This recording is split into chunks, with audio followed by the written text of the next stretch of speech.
As the morning sun rose above the New York City skyline, Tim and his friend Greg were walking to work when they heard a commotion.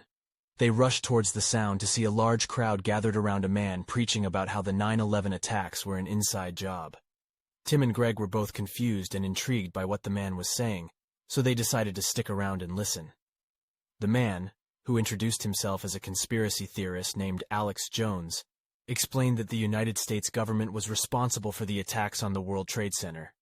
He claimed that the government had planned the attacks in order to justify going to war in the Middle East. Tim and Greg were skeptical, but Jones had an answer for everything. He pointed out the inconsistencies in the official story, such as how the World Trade Center buildings fell at freefall speed, which he claimed was evidence of a controlled demolition.